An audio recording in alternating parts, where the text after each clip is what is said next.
Hey everybody, and welcome back to another episode of Representing in MultiVersus. This episode is canonically after the next episode.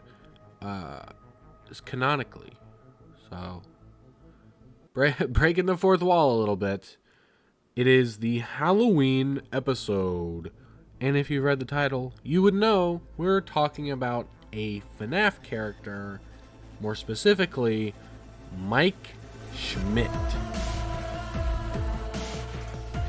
Now, Mike Schmidt is pretty interesting, and from here on out, I'm just going to be referring to him as Mike, and the reason that he is so interesting is because his moveset revolves around doing the opposite of what you would do in a normal FNAF game. The FNAF games are all about resource management and making sure the animatronics stay away from you as long as possible. This moveset is more based around FNAF 1, but has some elements from the other games as well. Essentially, you need to keep animatronics away until you need to use them for certain moves. What do I mean by that? Well, you'll see.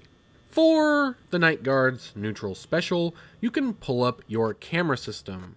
There's only one camera that you can watch, and that is Pirate Cove.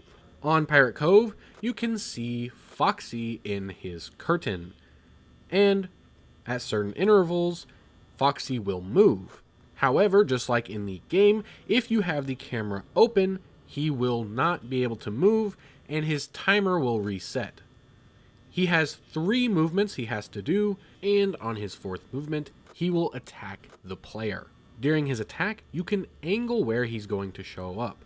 You have about a 3-second window to angle him in any direction, and the direction you are aiming, he will go the opposite direction and attack from behind. If you allow him to attack you, he will launch you forward in the direction you are facing, and if you decide that you would like to not be attacked, you can instead hit the neutral special button again and close the door on him.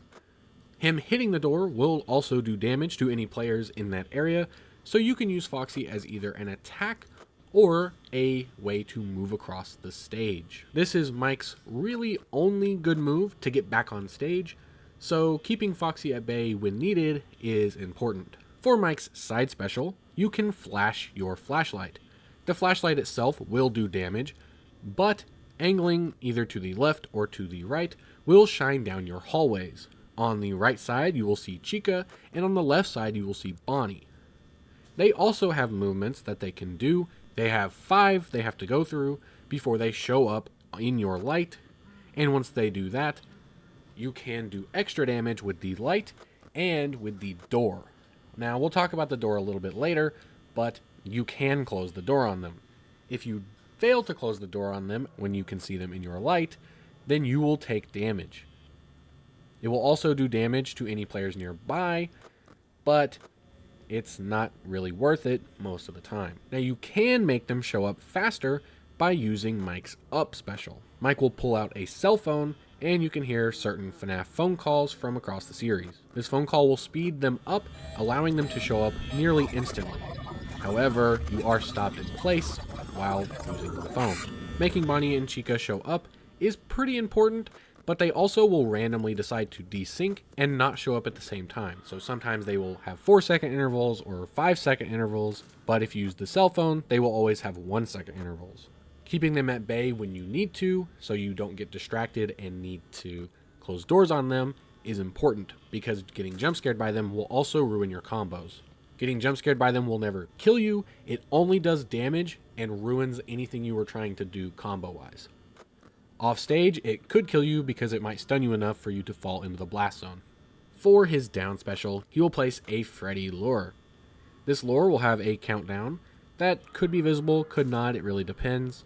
But once that countdown is over, a Freddy icon will appear so that everyone knows he is there.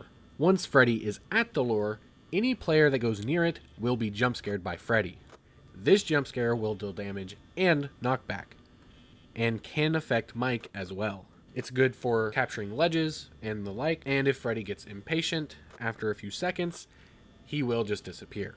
That is the only move that Mike has that has an actual cooldown. Everything else is based purely on when the characters will show up and how much you can stall or speed them up. Let's talk about his perks. He has 2 perks. One of them is a power out perk. This one will change over to making you use a power meter. Normally there is no power meter, but with this one, certain things like using the cameras, lights, phones, doors, and some other things you'll hear later will use a percentage of power based on how charged they are or how important they are. So the cameras will only use 1% of power, lights will only use 1% of power, but holding the phone will use 1 per second, so you don't want to hold it for very long. This perk makes every move that requires power deal double damage. The catch is, once your power runs out, you can no longer use those moves until your stock is reset, and there is a power out section. The lights will dim, and Freddy will eventually randomly attack the player, killing them instantly. It will do damage to the other players and knock back, but they are not guaranteed to lose. Only Mike will instantly be shot into the nearest blast zone. No recovery is even remotely possible by Raindog or any other character that can pull him back. He will die no matter what. For his second perk, it will switch Foxy Cam to winding the puppet's music box.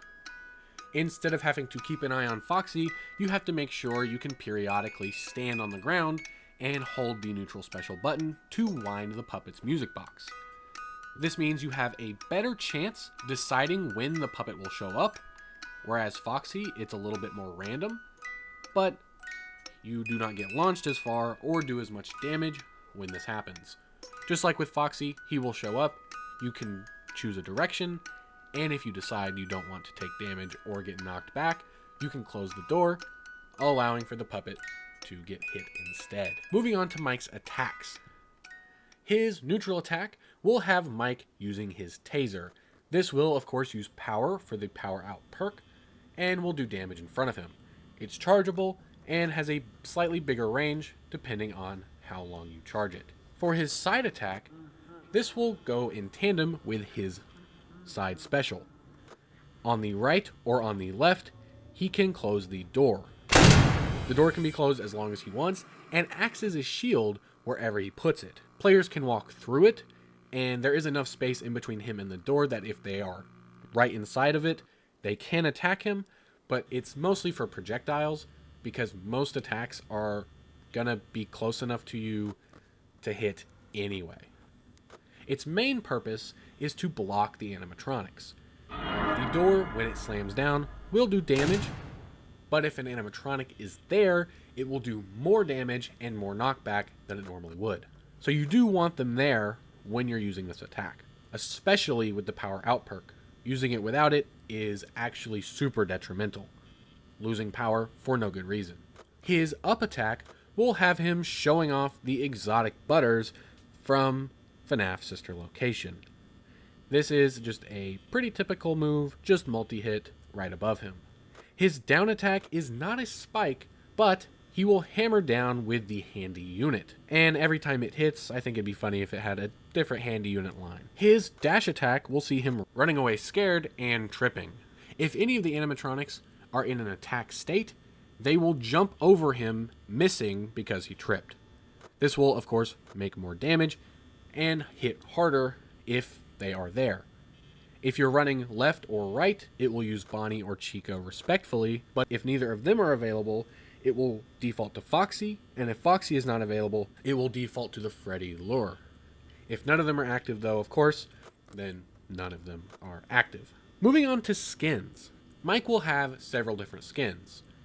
For his default skin, of course, he's based off of the FNAF 1 game, and will use the FNAF 1 animatronics. For the next 3, they would be legendary skins that wouldn't change a whole lot about the actual model of Mike, but would change the models of the animatronics instead. For FNAF 2, for instance, it will use Toy Freddy, Toy Bonnie, Toy Chica, and Mangle instead of the normal 4. For FNAF 3, it will use Springtrap instead of Freddy, Phantom Freddy and Phantom Chica instead of Bonnie and Chica, and Phantom Foxy for Foxy. The reason I decided to use Springtrap for Freddy is because It makes more sense to have him be the different one. He's the lore-based character. For FNAF 4, I decided to make him the crying child because that's sort of who you play as in those games, and the animatronics are, of course, the nightmares. I also decided to make a purple guy version, and so you could make some sort of shadow version if you wanted to make that a legendary, and Vanny or Vanessa for security breach using the security breach characters. Now on to the aerials. His neutral air is just his taser again, and this time it can be slightly angled. His side air will have 2 hits. He will use his flashlight to stun enemies in the air, and he can leave them there and do other things, but if he hits side air again, he will do a kick and hit them up into the air. That second hit does a lot of knockback, but it's not that great. The first side air hit is a lot more useful and can start combos really well if you can get good at hitting it. It doesn't have a big range. His up air will have him putting on and off the mask from FNAF 2. The mask will stay on once you put it on, and will come off again when you use the move again. This will spike opponents in the air at the tip of Freddy's nose. So at the height of where the mask is going to be, that tip of his nose is the spike. And for his down air, he will throw a plushie down. It's random which plushie he uses, but if the plushie matches a animatronic that is in their active kill state, then that animatronic will be pulled from wherever they are normally to the plushie to jump scare anyone that gets hit by it. It will stay on the ground for a little bit and act sort of like Freddy's lore, and after a few seconds it will disappear.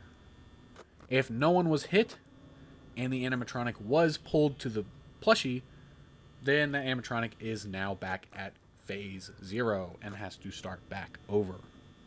What do you guys think about a character that kind of feels like you're playing FNAF, but in a more fighting game style? Let me know what you guys think. What skins would you add? And who should we do next? Thank you guys for watching, and I will see you next time where we actually do Rob. Peace out.